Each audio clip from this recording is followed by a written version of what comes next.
காலையிலேருந்து வாட்ஸ்அப் பக்கம் என் ஃப்ரெண்ட்ஸ் எல்லாம் நியூஸ் லிங்க்ஸ் ஷேர் பண்ணுறாங்க. என்ன அப்படின்னு ஓப்பன் பண்ணி பார்த்தா பிக் பாஸ் பிரபலம் தர்ஷன் அவங்களை வந்து அரெஸ்ட் பண்ணிட்டாங்க அப்படின்னு வருது. அண்ட் எனக்கும் சத்தியமாக சொல்கிற, மனசை தொட்டு சொல்கிற, ஹாப்பியாக தான் இருந்துச்சு. ஏன்னா நிறைய அனுபவிச்சாச்சு, நிறைய துரோகம் எக்ஸ்பீரியன்ஸ் பண்ணியாச்சு. ஸோ எனக்கான ஒரு நியாயம்தான் இது அப்படின்னு தான் தோணுச்சு ஒரு செகண்டுக்கு. ஏன்னா நானும் ஒரு சாதாரண பொண்ணு தான், எமோஷன்ஸ் எல்லாம் எனக்கும் இருக்குது. ஆனால் எனக்கு சில வேல்யூஸும் இருக்குது.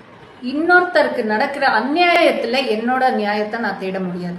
நான் எனக்கே ஒரு கேள்விதான் கேட்டுக்கிட்டேன், தர்ஷன் இடத்தில் வேற யாராவது இருந்திருந்தால் அவங்களுக்காக நான் குரல் கொடுத்துருப்பேனா இல்லையான்னு கேட்டேன். கண்டிப்பாக கொடுத்துருப்பேன்.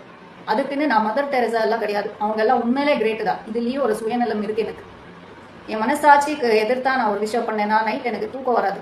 வாழ்க்கையில் 1008 பிரச்சனைகள் இருக்கலாம், ஆனால் நைட்டு தூங்கும் போது பீஸ்ஃபுல்லாக தூங்குறேன். ஏன்னா யாருக்குமே வேணும்னே கெடுதல் நினச்சதில்லை, சாபம் விட்டதில்லை. ஸோ அதுக்காக for the sake of justice இந்த விஷயத்தில் எனக்கு பெரிய டவுட் இருக்குது. இப்போதான் பிரச்சனை ஆரம்பிக்குது. அது ஜுஜுபே ஒரு பார்க்கிங் சண்டேல இவ்வளோ பெருசாக எஸ்கலேட் ஆகிட்டு சேம் டே அரெஸ்ட் பண்ணியிருக்காங்க. இவ்வளோ வேகமாக சட்டம் வேலை செய்யுமா அப்படின்ற ஒரு பெரிய டவுட் எங்களுக்கு வருதா இல்லையா? அதுவும் இன்னைக்கு ஃப்ரைடே, வீக்கெண்டு.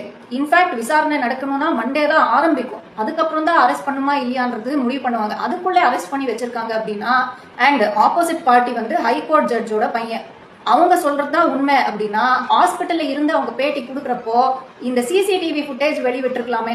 எஃப்ஐஆரே ஃபைல் பண்ணியிருக்காங்க அப்படின்னா இந்த ப்ரூஃப் ரிலீஸ் பண்றதுல ஒன்றும் பிரச்சனை இருக்காது. அது ஏன் இன்னமும் பண்ணாம இருக்காங்க? ஸோ இந்த பிரச்சனைக்கு பின்னால இருக்கிற உண்மை கண்டிப்பாக வெளிவரணும்.